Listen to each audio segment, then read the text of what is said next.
আপনারাও পেয়েছেন আপনাদের মনের মতন জীবনসঙ্গী শুধুমাত্র মাই সোলমেট ম্যাট্রিমনিতে। খুঁজে নিন তাকে যে বোঝে আপনাকে। আপনারাও আপনাদের পছন্দের জীবনসঙ্গী খুঁজে নিতে অবশ্যই লগ ইন করুন mysoulmate.co.in অথবা প্লে স্টোর থেকে ডাউনলোড করুন মাই সোলমেট ম্যাট্রিমোনিয়া। খুঁজে নিন তাকে যে বোঝে আপনাকে। নমস্কার, সর্ববিষয় জ্যোতিষ অনুষ্ঠানে আপনাদের সবাইকে অনেক অনেক স্বাগত জানাচ্ছি এবং অবশ্যই মাই সোলমেট দিয়ে যেভাবে আমরা অনুষ্ঠান সূচনা করি সেভাবেই সূচনা হলো। সঙ্গে আমাদের রয়েছেন দাদা কৌশিক কাশ্যপ। অনেক অনেক স্বাগত দাদাকে আমাদের অনুষ্ঠানে আসার জন্য। নমস্কার, সকলকে আমার আন্তরিক প্রীতি, শুভেচ্ছা, অভিনন্দন, বড়দের আমার শ্রদ্ধা এবং প্রণাম জানিয়ে আজকের অনুষ্ঠান শুরু করছি। সূর্যদেব উত্তরায়ণের গতি শুরু করেছেন, এরপরেই ধীরে ধীরে এগোতে থাকবেন। আবার সেই তাপপ্রবাহ যা হোক, এখনও শীতটা বেশ আছে, যতক্ষণ থাকে উপভোগ করতেই থাকি। যদি জাপটে ধরে রাখা যেত সবুজ ফাইলের মতো, আমি শীতটাকে জাপটে ধরে রাখতাম, কিন্তু কী করবো বলুন, হাওয়াকে তো ধরা যায় না, যার ফলে জাপটে ধরে থাকতে পারছি না। আপনারাও নিশ্চয়ই পারবেন না। অবশ্য প্রচুর মানুষের শীতকালে আবার অসুবিধা হয়, তারা ভাবছে যত তাড়াতাড়ি পালায় ততই ভালো। যাই হোক, শীত, গ্রীষ্ম, বর্ষা, মোটামুটিভাবে এই তিনটেই তো ঋতু এখন আমরা পেয়ে থাকি। বাদ বাকি তিনটে ঋতু মোটামুটি এআই হয়ে গেছে, আছে কিন্তু নেই, তাই দেখা যাচ্ছে না। হ্যাঁ, দেখা যাচ্ছে না তো। সুতরাং এইটাকেই, এই তিনটে যা আছে, নাই মামাতে কানা মামা ভালো, সেটা নিয়ে উপভোগ করি। সূর্যদেব উত্তরায়ণের গতিপ্রাপ্তন হলেন, হরিসহ সকল দেবদেবী চোখ খুলে ফেলেছেন। সুতরাং ঝাঁপিয়ে পড়ুন তাদের চরণে জীবনটাকে ঠিক করার জন্য। মা সরস্বতী বিনা বাজিয়ে প্রায় সব নিয়ে উঠে পড়েছেন, প্লেনের টিকিট কেটে আসবো করছেন। সবার আগে কৃষ্টি সংস্কৃতি সংস্কারে ভরিয়ে দেবেন। আর বাঙালিতে এমনি কৃষ্টিশীল সৃষ্টিশীল আমরা, সুতরাং সেখানে খুব বেশি মা সরস্বতীর আর প্রয়োজন হচ্ছে না আজকাল আমাদের। আমরাই মোটামুটি এবার মা সরস্বতীরকে কোনো ইউনিভার্সিটিতে ভর্তি করে দেবো। এত ইউনিভার্সিটি আমাদের চতুর্দিকে যে মা আপনিও একটুখানি উচ্চবিদ্যা গ্রহণ করে যান, এরকম প্রায় অবস্থা আমাদের। যাই হোক, সবটাই আর কি, কিন্তু সিরিয়াসলি নেবেন না প্লিজ। ওই একটা বড় চ্যানেলের বড় অ্যাঙ্কার বলেন না, কেস দেবেন না প্লিজ। আমি আর কেস ফেস বলছি না, আমার কেস দেবেন না বললেও মানুষ দিয়ে ফেলতে পারে, কারণ কেস দেবেন না প্লিজ, তার মানে তো সেই কেসের কথাই বললাম, যার ফলে তার এগেনস্টেও অনেক কেস টেস হয় শুনেছি। তার কারণ শাস্ত্র একটা কথা বলে, দিদি মৌনী কর্তা মৌনী ভোক্তা। এমন কোনো কথা আমাদের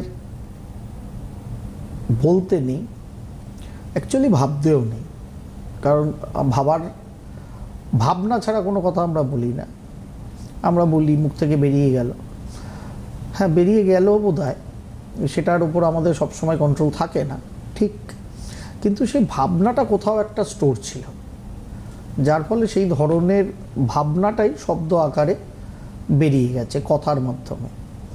সেই জন্য শাস্ত্র বলে মৌনী কর্তা মৌনী ভোক্তা। আমি আপনি যা চাইব আপনার আমার জীবনে কিন্তু আলটিমেট তাই সংগঠিত হবে। ঠিক অধুনা আমার পশ্চিমবঙ্গের অবস্থা দেখে আমার তাই মনে হচ্ছিল একদম।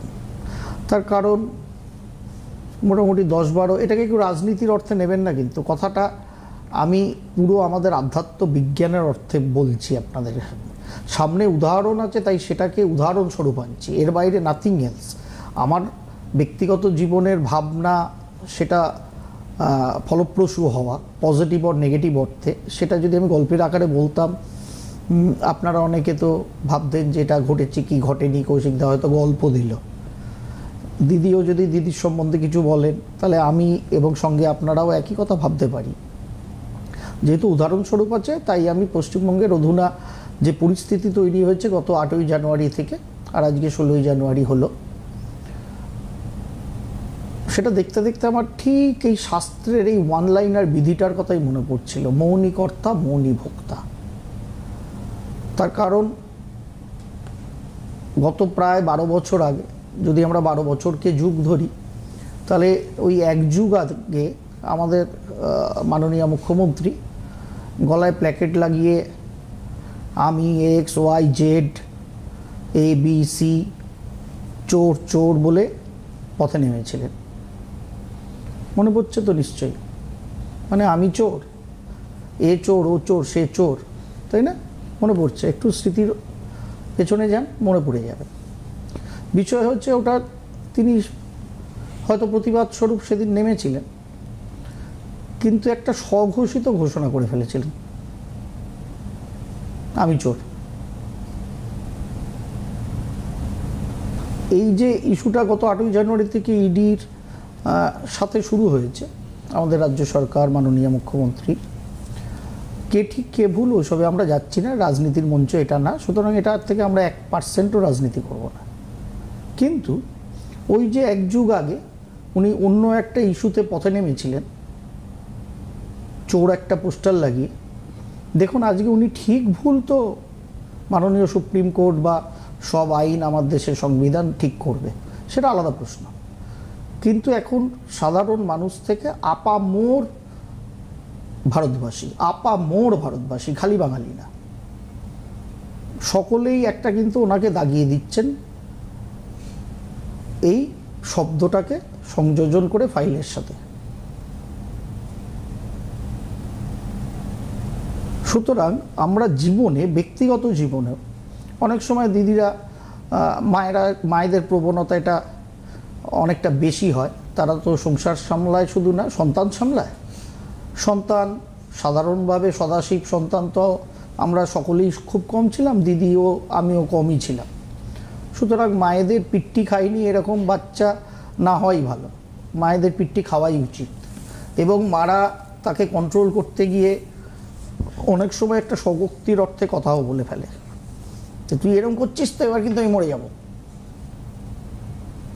তোকে ছেড়ে কিন্তু চলে যাব, তোকে নিয়ে আর পাচ্ছি না। কি দিদি, আপনিও বলেছেন, একদম আমার মাও বলেছে, আপনার মাও বলেছে, একদম তাই না? অনেক সময় কি হয়, এটা যখন আমরা র্যাপিডলি বলতে থাকি, ওই আনহনিটাই কিন্তু হনি হয়ে যায়। তার কারণ আমরা সেই ভাইব্রেশনটাই ক্রিয়েট করছি বারবার, যে আমি আর বাঁচবো না তোর অশান্তিতে, তুই যা জ্বালাচ্ছিস, আমার এরপরে মরে যাওয়াই ভালো এর থেকে।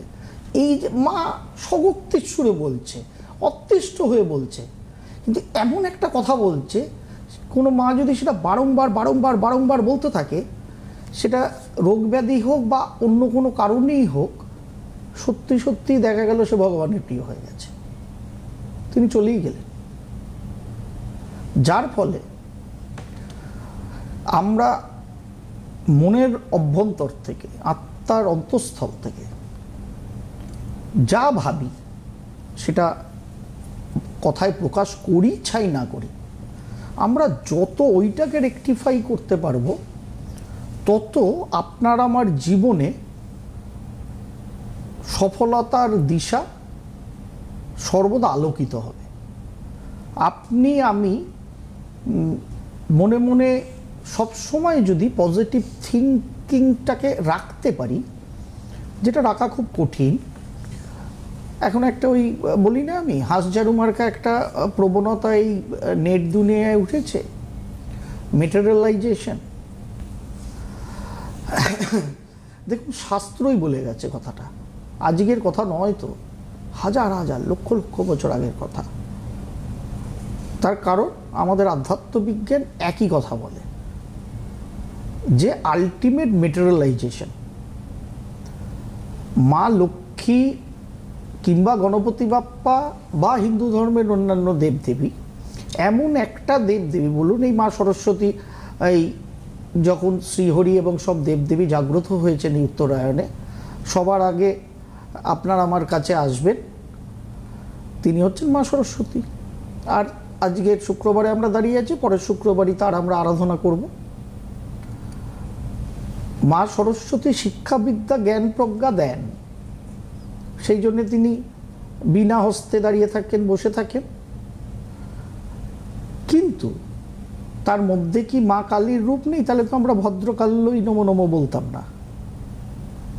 সুতরাং তিনি স্নিগ্ধ, তিনি সৃষ্টিশীল, কৃষ্টিশীল, কিন্তু তার মধ্যে শক্তি নেই এটা ভাবার কোনো কারণই নেই। যে যেরকমভাবে তাকে দেখবে সে সেই পথ ধরেই তাকে পাওয়ার চেষ্টা করবে, মানে তাকে তো আর পাওয়া যাবে না, তার মধ্যে সে সেই দিশায় মিশবে, সে তার মধ্যে সেই যে ক্ষমতাটা আছে সেটা নিজের মধ্যে সঞ্চারিত করবে। এটাই হচ্ছে অ্যাকচুয়ালি সাধন পদ্ধতি, যার ফলে মা দুর্গা কখনো শক্তিদায়িনীও হন, কখনো শান্তিপ্রদায়িনীও হন। তিনি মূর্খের জন্যও আছেন, তিনি জ্ঞানীর জন্যও আছেন। সবটাই আপনার আমার ভাবনার ওপর নির্ভর করছে আপনি আমি কি সৃষ্টি করতে চাইছি। সুতরাং বারবার তোকে নিয়ে আর পারছি না, এবার কিন্তু আমি মরে যাব, এই কথাটা যেরকম মায়েদের বলা ঠিক না। আগেকার দিনে কথায় কথায় ঠাকুমা দিদিমারা বা সেই বয়সী মহিলারা বলতেন, বাজে কথা বলিস না, কথা খেনে পড়ে। তারা তাদের মতো বলতেন। অ্যাকচুয়ালি বারবার বলতে বলতে সেটা শক্তি পেয়ে যায়। সেই জন্য আমার এই গত 8ই জানুয়ারি থেকে যে পশ্চিমবঙ্গকে নিয়ে সারা দেশে যে চর্চাটা হচ্ছে, সেটা হতো, আমি বারবার বলি না, আমার একটা খুব স্বভাবটা ভালো মন্দ আপনাদের বিচার, আমার একটা খুব নর্মাল টেন্ডেন্সি হচ্ছে যা কিছু ঘটে তার মধ্যে আমি জ্যোতিষশাস্ত্র আর সংখ্যাতত্ত্ব খুঁজে বেড়াই। সেই জন্য আইপ্যাক 8 তারিখে তাদের ডিপার্টমেন্টে হানা এসে গত মঙ্গলবার দিন আপনাদের সামনে ক্লারিফাই করেছিলাম, 4 সংখ্যার সংস্থা শর্ট ফর্মে 8 তারিখে ইডি হানা দিয়েছিল। ঠিক এই বিষয়টা যখন ভারত ব্যাপ্ত হয়ে গেছে, তার সেই দিন থেকে বা সেই দিনের পর থেকেই আমার বারবার আমাদের মাননীয় মুখ্যমন্ত্রীর করা সেই কৃতকর্মটার কথা শুধু না, ছবিটা চোখে আসছিল। কারণ আমি যদি ডিক্লেয়ার করি ইয়েস আমি চোর, তাহলে আমাকে ওই ভাইব্রেশন এমন কোনো কর্ম করাবে, জ্ঞাত অজ্ঞাত যে কোনো ভাবেই, আমার ওপরে সেটাই স্ট্যাম্প পড়বে। এবার ওনারা অনেক উচ্চ পদে আসীন মানুষ, ওনাদের সামলানোর অনেক উপায় আছে, কিংবা সেটাকে ধোয়ার অনেক উপায় আছে। আপনি আমি অতি সামান্য মানুষ, সেই জন্যই বারবার বলি, তো যদি কিন্তু পরন্তু মানে, সব কিছু করার পর মানে যদি এটা হয়, বারবার আমি বলি এই শব্দগুলোকে একটা পকেটে অদৃশ্য কাঁচি রাখুন, এই শব্দগুলোকে কাটুন। আমার কতটা ক্ষমতা, আমার জন্মছক, আমার সংখ্যাতত্ত্ব আমাকে কতটা ক্ষমতা দিয়েছে সেটাকে বুঝুন। তারা আমাকে কোন দিশায় যেতে বলছে সেই দিশাটাকে ভালো করে গ্রহণ করুন। এই দিশায় গিয়ে আমার এই এই এই এই টার্গেট আমি পূর্ণ করবই। ওখানে কোনো ইফ বাট কিচ্ছু নেই। খালি সময় বাঁধবেন না, ওটাকে আমি পূরণ করবই করবই ভেবে আপনি আমি যদি এগোতে পারি, তাহলে ওটা পূর্ণ হবেই হবেই। এবং মাই সোলমেট প্রসঙ্গে আমার ওই একটাই ভাবনা, যার ফলে যে আমার জীবদ্দশা যতদিন ঈশ্বর ওপরওয়ালা আমার জন্মছকের গ্রহরা দিয়ে রেখেছেন, তার মধ্যে আমি একটা ক্লিন সুখী দাম্পত্যযুক্ত ভারত তৈরি হয়েছে, অন্তত যারা সম্বন্ধ করে বিয়ে করেছে তাদের জীবনে, এটা যেন আমি দেখতে দেখতে গুরুর কৃপায়, পরমেশ্বরীর কৃপায় তাদের তরে যেতে পারি। আমার একটাই লক্ষ্য। সেখানে কত হাজার কোটি টাকার মাই সোলমেটের সেদিন ব্র্যান্ডের দাম হবে, আই ডোন্ট কেয়ার।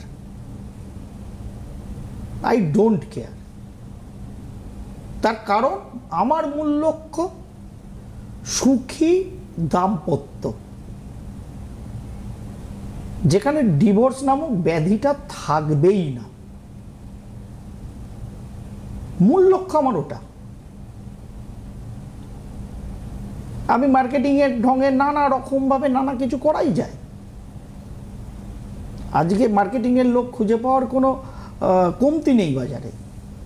আমি আমার সামান্য ক্ষমতা তার মতো মার্কেটিংয়ের লোক খুঁজে পেয়ে যাব, যারা চমক দেবে। চমক দেওয়ার পর আপনার জীবনটা আর চমকাবে না, যে সংস্থা চমক দিচ্ছে তারা চমকে যাবে, একদিন সেই সংস্থাও চমকহীন হয়ে যাবে। তার কারণ সে চমক দিয়ে আপনাকে ঠকিয়েছিল। ওই পদ্ধতিতে আমি বিশ্বাস করি না। আমি ব্যক্তি জীবনে জ্যোতিষশাস্ত্রী হিসেবেও বিশ্বাস করি না। আমার কাছে যারা এসছেন তারা জানেন, একদম বোন টু বোন জানেন, হাড়ে হাড়ে জানেন আর কি। আর যারা মাই সোলমেটের ওপর ভরসা রাখছেন তারাও ভবিষ্যতে অবশ্যই জানবেন। এই আশা, এই আস্থা আমার জ্যোতিষশাস্ত্র সংখ্যাতত্ত্বের ওপরে আছে, যার ফলে যেটা আমাদের মূল চাহিদা সেটা পজিটিভ কিনা দেখে নিতে হবে, সেই ওয়েতে আমাদের এগোতে হবে, ভাবনা সর্বদা সেটাই করতে হবে। হাউ মাচ, হাউ মেনি, কারণ আমি জানি না, কোনো জ্যোতিষশাস্ত্রের বইয়ে কেউ আমাকে দেখাতে পারবে না, কোনো জ্যোতিষশাস্ত্রের বইয়ে, যে বিল গেটস থেকে, ওয়ারেন বাফেট থেকে, মুকেশ আম্বানি থেকে, গৌতম আদানি থেকে, টাটা গ্রুপ অফ সন্সের ডাইরেক্টরদের থেকে, যে এত এত এত এত সমুদ্রের মতো তারা আরবপতি মানুষ, এই গ্রহযোগ থাকলে এত আরব ডলার কারোর রোজগার হবে, কোনো জ্যোতিষশাস্ত্রের বই লেখা আছে? তাহলে এরা হচ্ছেন কি করে? তার কারণ জ্যোতিষশাস্ত্রের বইয়ে যেটা লেখা আছে সেটা আমি জ্যোতিষশাস্ত্রী হিসেবে যদি অনুধাবন করতে না পারি, মাঝে মধ্যে ইউটিউবে এরকম আসে দেখেছি টুকটাক, কোটিপতি হওয়ার জন্য কি হবে। আজকে যার কাছে কোটি টাকা আছে, আগামী 15 বছর বাদে ওই কোটি টাকার ভ্যালুয়েশন কত? 10 লাখ সোনা। কেন? আমাদের যা গতি অর্থনীতির গ্লোবালি এবং আমার দেশেরও, 6% করে আমরা যদি মূল্যবৃদ্ধি ধরি নর্মাল, 15 বছরে মূল্যবৃদ্ধি হবে 90%। তাহলে আজকে আপনার 1 কোটি টাকার ব্যাংক ব্যালেন্স 90% যদি মাইনাস হয়ে যায়, সেটা 15 বছর বাদে ভ্যালুয়েশনে কত দাঁড়িয়ে থাকবে? সুতরাং যারা বলে কোটিপতি হতে গেলে কি করবেন জ্যোতিষশাস্ত্রের মাধ্যমে, আর যারা সেইগুলো দেখেন, শুনেন, করতে যান কিনা আমার জানা নেই। মানে কে কাকে কত বড় মূর্খ এই প্রতিযোগিতা করাচ্ছে। কারণ আজ অব্দি দিদির কর্তা মিলে যা রোজগার করেছেন, দিদি শ্বশুরমশাই আর দিদির বাবা মিলে সারা জীবনে তা রোজগার করেননি আমার ধারণা। কারণ হতেই পারে না এটা, তখন তো অর্থের মূল্য অনেক কম ছিল। আবার দিদির ছেলেরা যেখানে শুরু করে শেষ করবেন, দিদিরা কর্তাগিন্নি মিলেও সেখানে যাবেন না। এটাই তো স্বাভাবিক, কারণ টাকার অবমূল্যায়ন হচ্ছে। তো আমি ইকোনমিক্স বুঝি না, কোটিপতি হতে গেলে কোন গ্রহযোগ লাগে? ব্যাঙের মাথা আধুনিক যুগে সড়ক থেকে সঠিক কর্ম করলে প্রত্যেক মানুষ কোটিপতি হবে, খালি একটু হেডকোয়ার্টারটাকে অ্যাপ্লাই করতে হবে, চুরি চামারির জন্য না। সততাকে বজায় রেখে কোন পন্থা অবলম্বন করব আমার গ্রহযোগ অনুযায়ী, ওটা কোনো ফ্যাক্টরি না আধুনিক যুগে। কিন্তু আমরা ঝাঁপিয়ে পড়ি, নিয়ে নিই ফোনে কেউ কোনো কোটিপতি দাঁড়িয়ে আছেন। হ্যালো, হ্যাঁ নমস্কার ম্যাম, আমি আলিপুরদুয়ার থেকে বলছিলাম। কে বলছেন আলিপুরদুয়ার থেকে?